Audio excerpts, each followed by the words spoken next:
Today's episode of Poets at War is sponsored by the following. Hello, I'm Sarah Levesque, Editor-in-Chief of Logo Sophia magazine. I would like to invite you to explore our Pilgrim's Journal of Life, Love, and Literature, both in visual format and in podcast format.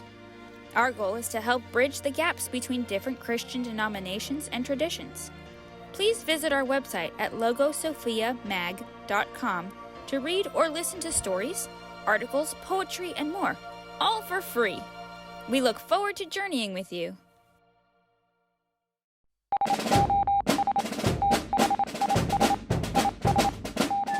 Sarah Levesque returns, talking about burnout, artistry during burnout, and ups and downs and how it is different from exhaustion. Join us in the trenches. This is Poets at War.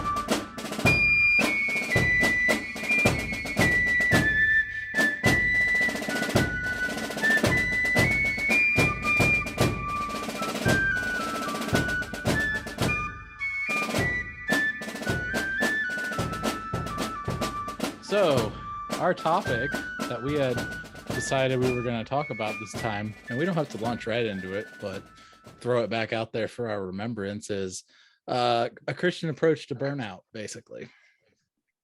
And what our...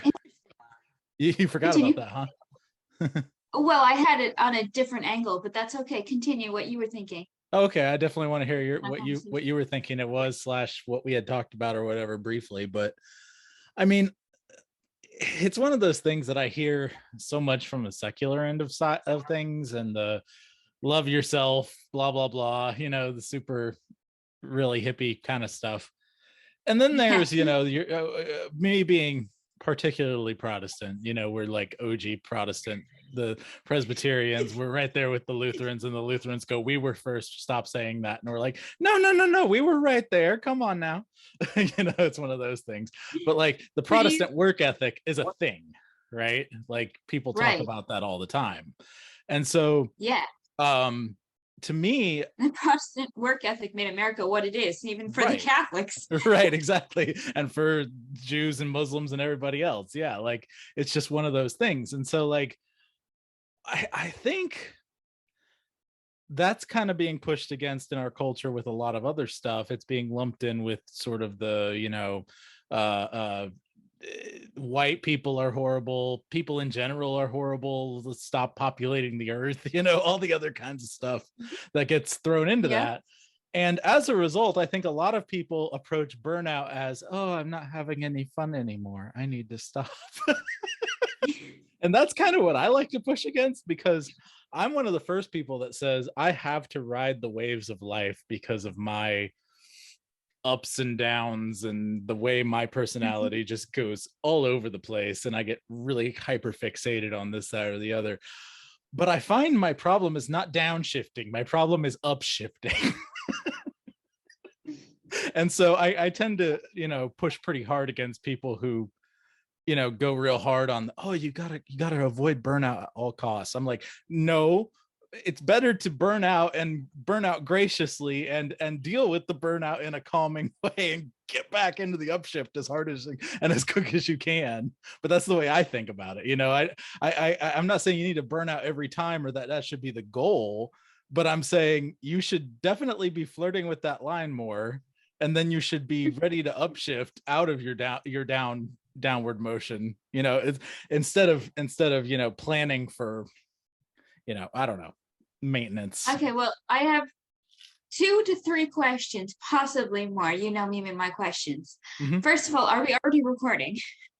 I mean, yeah, but I could start it wherever.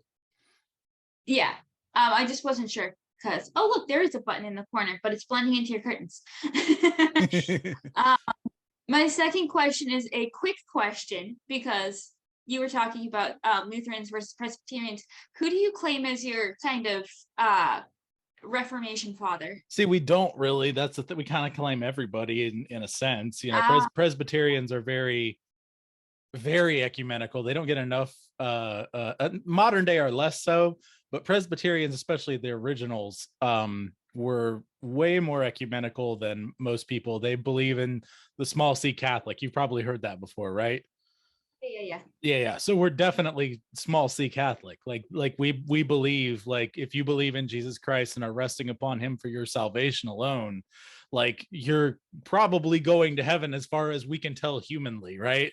And so we have to treat you kindly regardless of whether we agree with you or not. And one of the big differ point that most people point to, especially the Lutherans, is Calvin, John Calvin, as being sort of kind of the father of Presbyterianism. But he, like, there were Presbyterians happening and before Calvin, and roughly around the time of Luther, a lot of Anglicanism was very, very tied into Presbyterianism, but Anglicanism kind of took advantage of the Henry VIII situation, and brought it, that did that sort of thing, while as the Presbyterians were the group that was pushing for it the whole way through. And when Henry VIII came around, kind of was like, we don't really like this isn't what we had planned. And so it's a combination of that. It's a combination of John Calvin and John Knox, who was the big Scottish father. Right. And so that's really Presbyterians. But like, those are when you start to actually get people that people kind of see as iconic, versus like some of the earlier people. Like, you could argue very clearly based on his doctrine alone that people like Tyndale were Presbyterians, right? Or Wycliffe, and they were all proto-Protestant, kind of people. And so Luther had a very specific, like, from Catholic to Protestant, like, it's a very clear line, whereas there was a slower evolution toward Protestantism that was coming before and after Luther in various places. Luther was like the tipping point of the, and everything. But so it's one of those things where we don't we have more of a, what people would typically think of as an evangelical low church liturgy, although it's not the lowest of church liturgies, let's just put it that way. There's less of a an emphasis on we tend to kind of walk the line as far as that's concerned. So it's I find it, as far as high church, low church, Presbyterians, like, honestly right in the middle, just under where iconoclasm starts to say, hey, we can, maybe we can have some stained glass windows, but let's try and make them less distracting. You know what I'm saying? So that's kind of where Presbyterian sort of fits in the high church, low church thing. Now, going back to what we were saying, you had another question, probably. Yes. How do you define burnout? Burnout. Okay, burnout.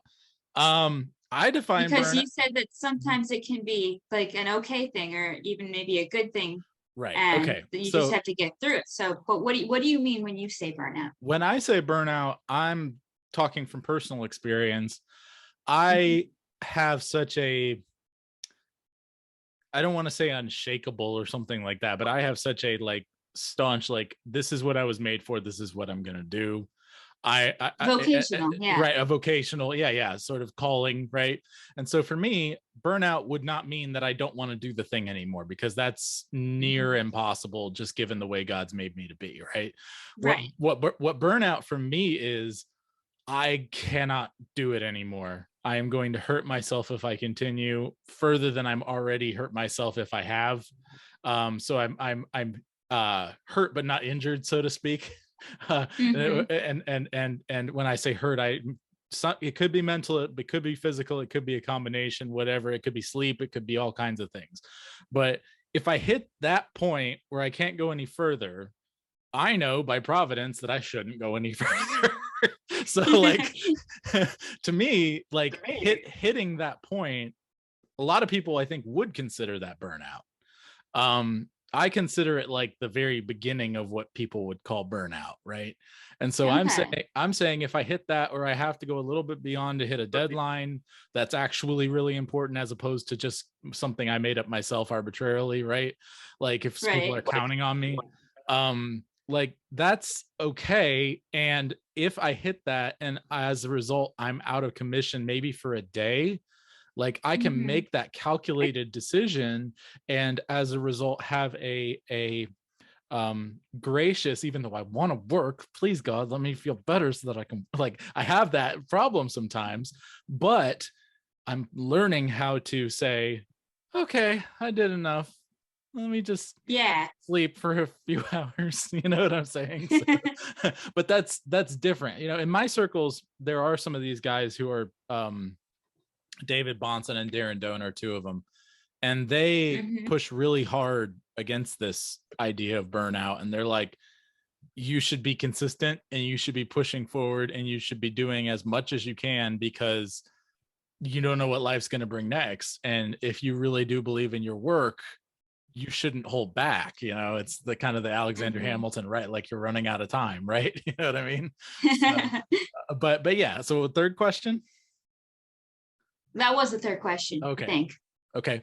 Well, something Um, like that. But yeah, yeah. So what do you because say to it's that? interesting because my kind of idea of burnout is not dissimilar to yours, Hmm.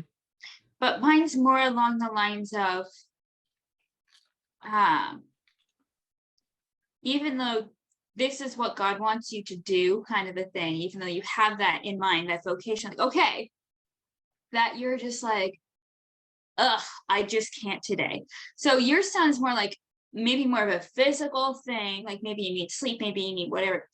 Mine is more of an emotional thing, like that Hmm. dragging your feet, like, okay, yes, I'm going to do this again because I have to do this again, but why do I have to do it today? Right, right, right. Kind of that emotional side of things, which I've been going through.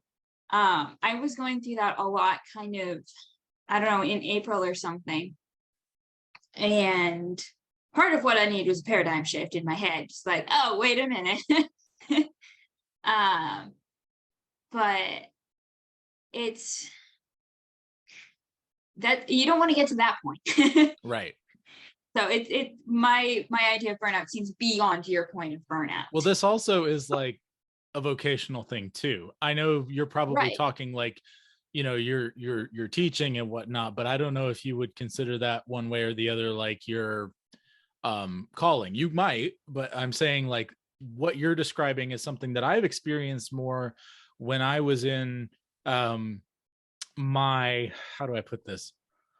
When I was at a point where I needed to make money for my family and there were no other options, right? Mm, And so yeah. it was one of these things where my calling was so backseat to everything, because family comes over calling. It does, you know, It does, yeah. it's very clear in scripture, you know, you're worse than an infidel if you don't provide for your family as the man, and, you know, and everything else. It's like, They kind of need to eat. it's very clear, you know. And so God, family, calling, like I it's there, but it's one of those things like when I'm not working at my calling, I feel guilty to the point where I'm like, you know, that's what the real crux of the burnout you're talking about for me, right? Like when I have so many things taking over what I know I'm called to do, like beyond a shadow of a doubt, right?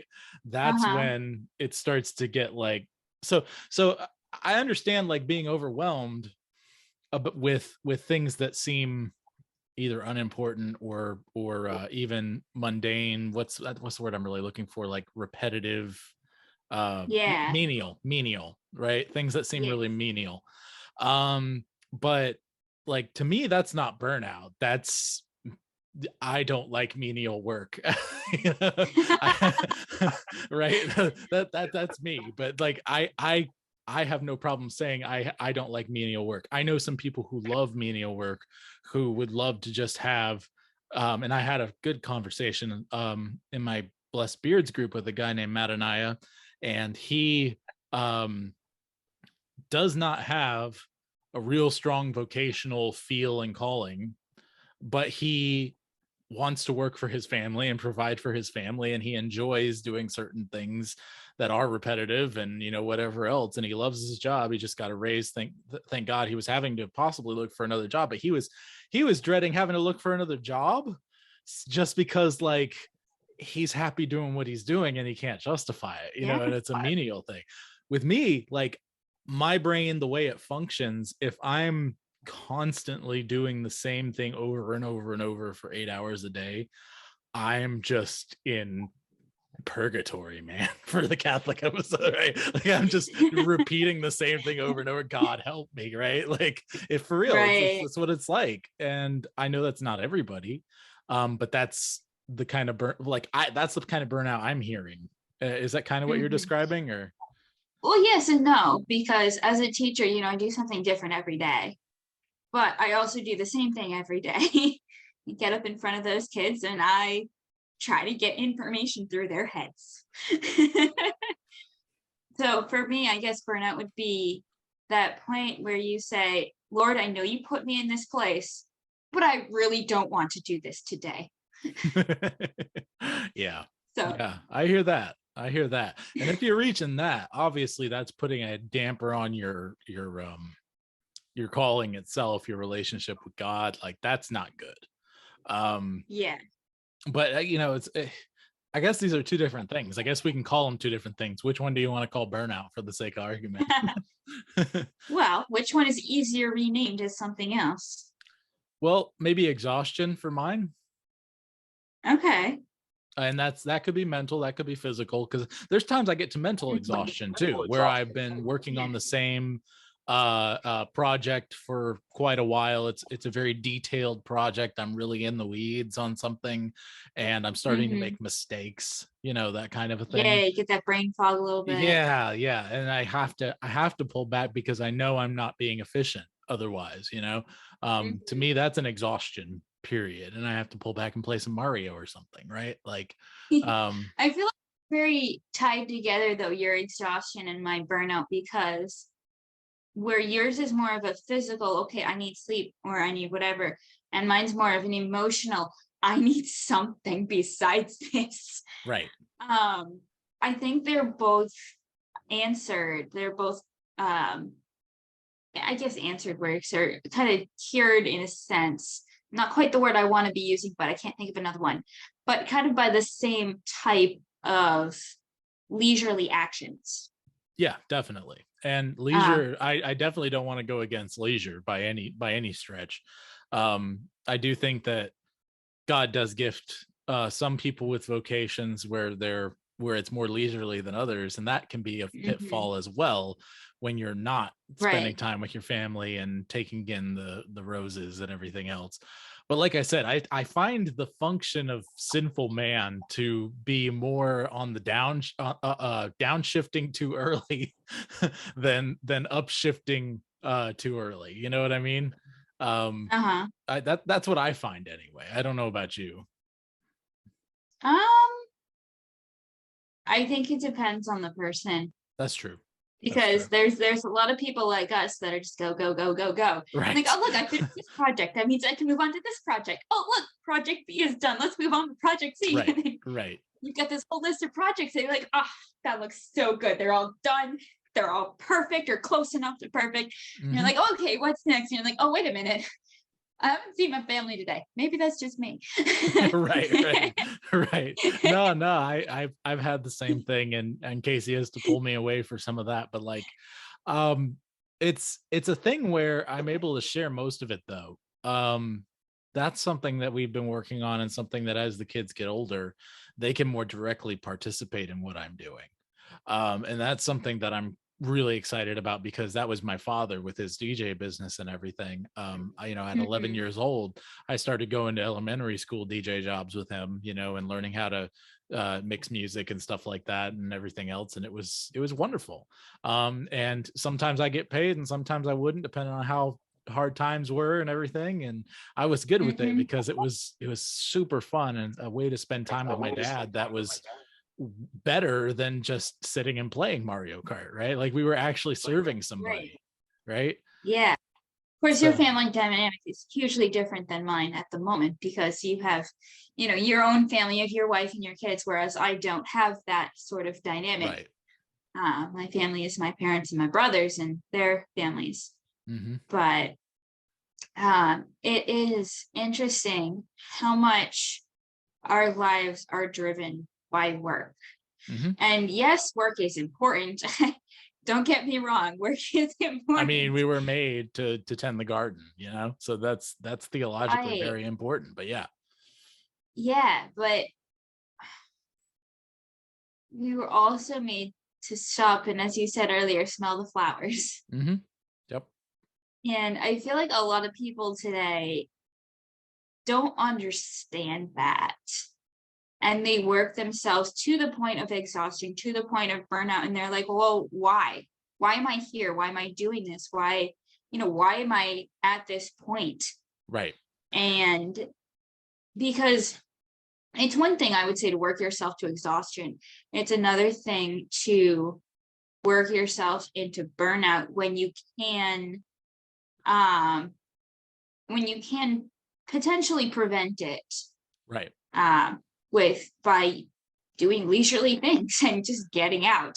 Right. Whether right. it's taking a day off and, I don't know, getting in the car and driving to the beach, or whatever it happens to be.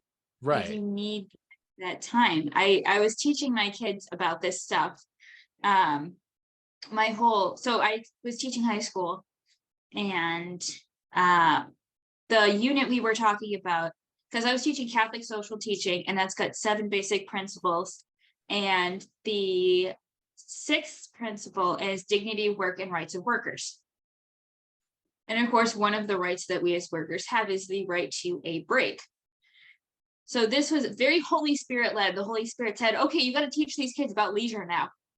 And I was like, okay. So last year when I was putting together this kind of curriculum, God continually, every time I would hit a new unit, God would be like, here, have some material. And I'd be like, sweet, here's an article I can give them. And it'll be like, perfect. So he gave me an article of, what is his first name? Soren Kierkegaard, and one by Joseph Pieper, who you may or may not know are pretty influential philosophers. Yeah. And I'm familiar with both. They were both talking about leisure and how we needed it and all that kind of stuff, which is really cool. Mm-hmm. And so I was reading those both last year and this year with my students. I chopped them up into little bits, and we went over the little bits because they were nowhere near that level of like Soren and Kierkegaard, or excuse me, Kierkegaard and Pieper. But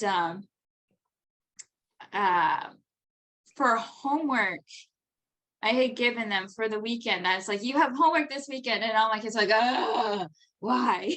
And it's like, your homework is to get some leisure time and write me a paragraph about what you did, so I know you did something.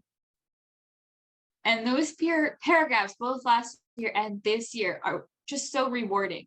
I gave them a couple ideas of what they could do. They could go to the beach. They could go hike in the woods. They could do a couple other things I gave them as just ideas. And they came back to me with these paragraphs like, oh, I hung out with my friends. We threw the ball around. Oh, I just sat out on my back deck, and, I went to the pool. I went to the beach, like all the various things. And most of them had some sort of note of, this was amazing, I should do this more often. Mm-hmm. Because I feel like our teens in particular don't understand this whole idea that leisure is necessary, because they are, they're in school full time. So they're working a job that for most of them is retail or fast food or some sort of one of those like servicey jobs, where they're like, hey, we need you for 12 hours today. We need you for 8 hours tomorrow. We need you. And they're asking these kids for ridiculous things. And then there's homework and there's sports. And these kids are just go, go, go, go, go. It's like, hang on, you need to stop. Yeah. You need to breathe. Yeah. The way I taught them was, what I said is, leisure is taking time to reconnect with yourself, other people, God, and nature. And they were all like, originally they're all kind of like, whatever. And then they actually like went out and did it. And then they were like, huh. It's a very interesting little experiment. Yeah. I can tell you one time where Well, let me put this principle out before I go into my example. Yeah. There's working until like exhaustion, like you said, and then there's Mhm. working till burnout. But I think that the big factor between like that changes work exhaustion to burnout and vice versa is Mhm. it's not exactly fear, but it is uncertainty, and it's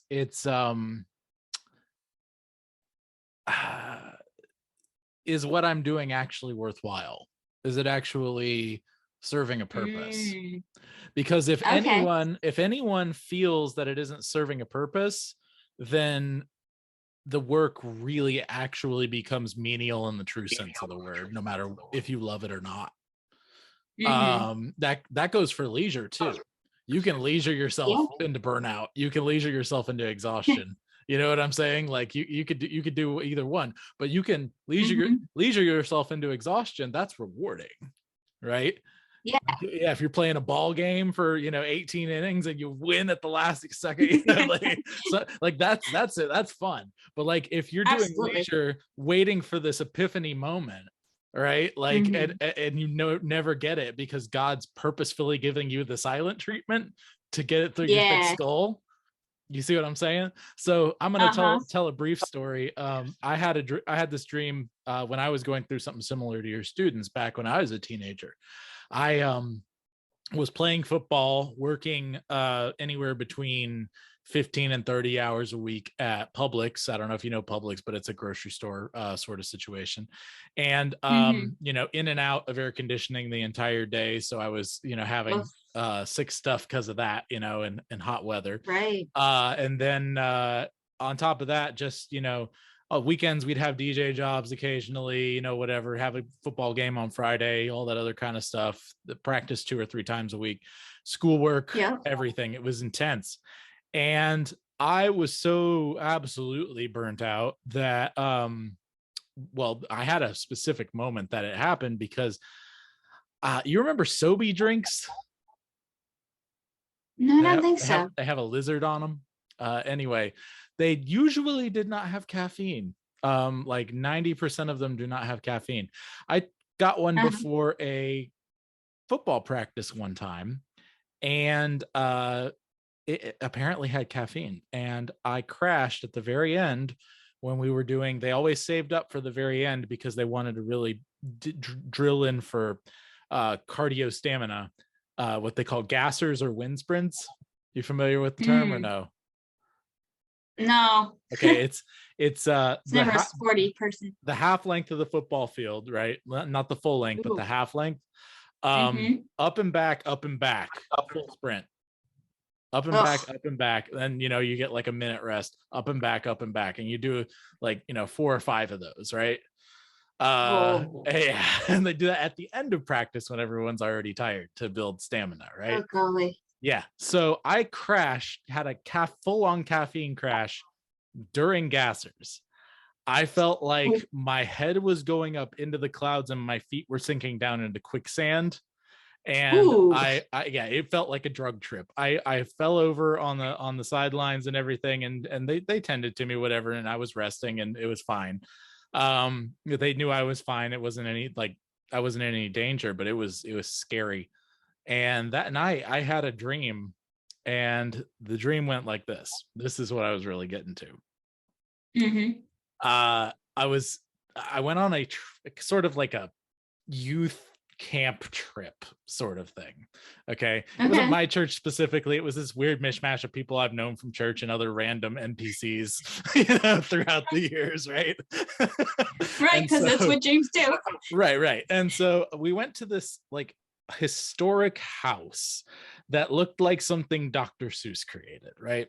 And it was this historic house in some random downtown somewhere, and it was like a bed and breakfast. And there was this kindly old black man who ran it, and his name was Mr. Wendell. And Mr. Wendell was like a sort of a butler type, you think what's his Jeffrey from the Fresh Prince of Bel-Air, that kind of a thing. And he just tried to make sure everyone had a wonderful time. Well, some of the kids were playing down in the basement and apparently opened up some portal to hell. And so did not see that coming. As you do. But what happened was they did this, and then Mr. Wendell starts everyone upstairs, right? And so we get up a level and then barricade it off, and then these demons would pop through and we'd have to go up another level. And we did this about 4 or 5 times, and it was really stressful and scary. It was a stressful dream. And then finally we know that Mr. Wendell says there's one level left. Some of the kids actually didn't make it because of the speed at which they broke through, etc. He says there's one level left.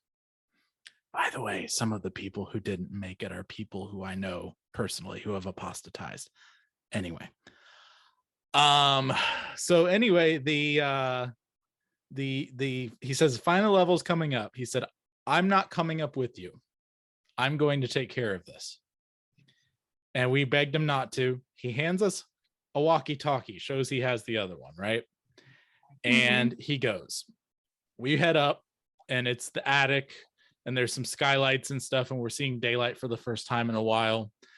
And we just hear fighting, all kinds of fighting downstairs. And then it stops, and we hear nothing. And I start shouting into the walkie-talkie because I'm the one he gave it to. Mr. Wendell, are you okay? What happened? Are you okay? And then I hear back through the walkie-talkie. This is gonna sound really weird at first, but I'll explain. I heard the lyrics to the Battle of the Bands song from the movie School of Rock. Can't say that I know that song. It says, baby, we was making straight A's, but we was stuck in a dumb daze. Don't take much to memorize your lies. I feel like I've been hypnotized. And then that magic man, he come to town. Well, wait, he done spun my head around. He said recess is in session, 2 and 2 make 5. And now, baby, oh, I'm alive. Right? And so I think you got it from the lyrics, but the point that I got this overwhelming sense of peace and slowly woke up. Like it was this weird, slow, like fade to white wake up, right? And I knew God, that was God saying, like, I just knew beyond a shadow of a doubt, God was saying, everything's okay, right? Everything's okay. Now, I'm not one who believes in charismatic dreams the way some charismatics do, but I do believe that God talks to us through providence every day, through creation, through everything else. And he does so in accordance and in line with his word. Anything that you experience that like puts you outside the word, like you're going the wrong direction, right? Yep. So with all that caveat being said, like it absolutely put my mind at ease and put me back on track and let me know that there will be a time where you're going to get to do the things that you need to do to serve God. And right now, this is serving God in ways you can't see, you know? But that song was important to me before the dream and much more after the dream. Right. For that very reason. And it's just this idea, you know, in the School of Rock, Jack Black, right? He's this crazy character who he's burnt out on life because he can't be a rock star and has to pay the bills. So he takes his friend's shot at a prep school job, you know, teaching, right? And he's not a teacher, but he's posing as his friend, right? So he can get the job. And so he finds out these kids, they're being just completely run down because it's this super preppy private school that's like super hyper disciplined on everything. And he realizes they're actually really good musicians and they've never heard rock. And so he teaches them how to let loose and rock and roll, right? And that has a lot to do with why I'm so like I can sit there and say things like, have arguments with you on transubstantiation, or, you know, go into real deep theological concepts, while at the same time having a yeehaw, buddy, right at the end of everything. You know what I mean? It's just it's the sort of spirit God's given me to go into these things. But yeah, like I said, long tangent, but I felt like it was a story that needed to be told on this podcast. Totally lined up with what you were saying. I thought you'd like to hear it too. So yeah, no, that's cool. But yeah, what do you think about this idea that uncertainty, I think that's the closest word I can get to what I'm trying to say, is the catalyst that can turn something from exhaustion to burnout? I think that could be part of it, because yeah, I will say that at my lowest point there, I wasn't sure that I was getting through to my kids. I wasn't sure. I mean, yeah, they were spitting back out the answers that I gave them. At least some of them were. Some of them were like, "Huh?" Right. But that's any school, like any high school. That's what you're gonna get. Yeah. But for me, part of it was I just needed a break. Yeah. I needed to get out in nature, because part of the problem was, I mean, the school problem was one part of it, but another part of it was I had been dealing with some physical issues that had been preventing me. You know, when spring comes around, you're like, oh, I got to get out. Right. I got to get outside. I got to get me some of this spring. And I couldn't because of the health Hazel, issues. say hi to Miss Sarah. Yeah, say Can hi she real hear quick. me? Yeah, she will. Hold on. Put these on. And you can say hi to Miss Sarah. Hello. Hi, Hazel. How are you? Good. Yeah? Awesome. That looks like a very pretty dress you're wearing today. Thanks. You're welcome. Is that a special dress? It has Elsa on it. No way. Do you like Elsa? Is she your favorite? Well, yes. Okay. I'm My totally favorite leaving is- this in because people probably experienced burnout from my dream story. I think my favorite is Olaf. Well, I pretty like Anna. Olaf, wait, what did you say? You're You said pretty I like pretty Anna? like Anna. Yes, you are pretty like Anna. Well, I have another dress. She was trying to say I kind of like Anna. I have okay, I another see. dress. Yeah, that's nice. Is it blue and purple like Anna's dress, or does it have Anna on it? It has Anna on it, and it's the green one. It's the green one, she said. The green Anna dress. Oh, that's a very nice dress. Okay, can we get back to our podcast? Mm-hmm. Thank you so much. I love you. All right. Anyway, Troy, like I said, I'll leave that in there for the people who were burning out on my story. Oh, that's what I was saying. So yeah, I had all this school stuff going on. I couldn't get out and enjoy the spring because I was dealing with some foot problems.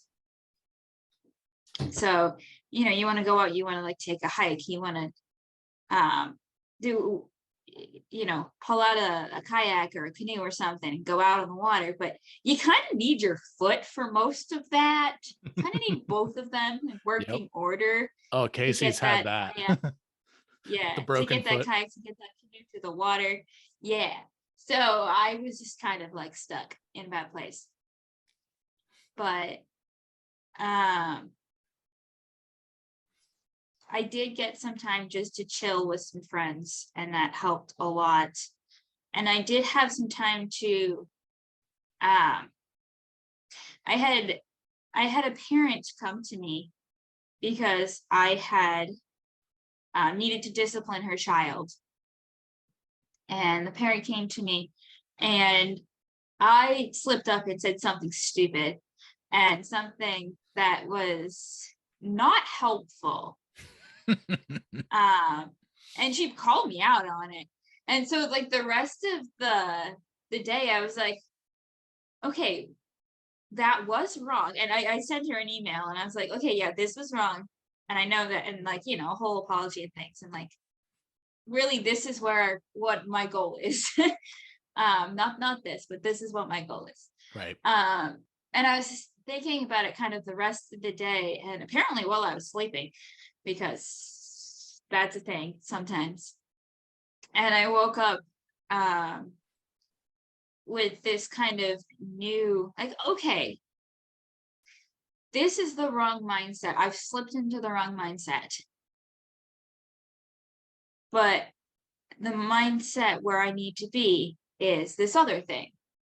And then that just in itself helped me rejuvenate. Yeah. Sometimes that's all it takes. Yeah, because my mindset was off. And I did get to hang out with some people and just chill. And I think I had a weekend off where I didn't have to do anything else. Right. Because, juggling all the things, juggling the school, juggling Logo Sophia, the music ministry I help my the teens at church with, excuse me, and whatever else happens to be going on at the time. It's a lot. Yeah. And usually God gives me the grace to get through it without any trouble, but it's been a rough school year. Yeah, I hear you. Well, I think we've really hit on something pretty strong with the uncertainty thing. I think it's a little deeper than that. Some of it goes into doubt of where God's put you, but there's healthy doubt too, obviously. We can definitely talk about that at some point, but we're nearing the end and I don't want to keep you longer than an hour. I got some stuff to talk with you about after the show, so to speak. Okay, well, I just wanted to add, part of the burnout is a lack of peace. Yep. And that lack of peace means that something else is wrong. Right. For me, it was my mindset. Mm-hmm. For other people, maybe it means that God has decided that's not where you belong, which was another thing that I went through. Like, okay, this is where God wanted me, and now he wants me somewhere else. Right. So now I'm going to be going and teaching 4th grade at a different school. Right. And that lack of peace leads to burnout. And sometimes that lack of peace is just, you need that leisure time. You need to reconnect with yourself, with God, with nature, with your family, with whatever it is. But sometimes something's wrong and you need to fix it. Yep. And the last thing I'll throw in there, if we've learned anything from the martyrs, is that peace doesn't always mean tranquility. Tis true. I definitely had no tranquility, but I had a lot of peace. There you go. So with all that said, everyone, do not turn to the right or to the left. Be your family's bard, and the Lord will be with you wherever you go. We'll see you next time in the trenches on Poets at War.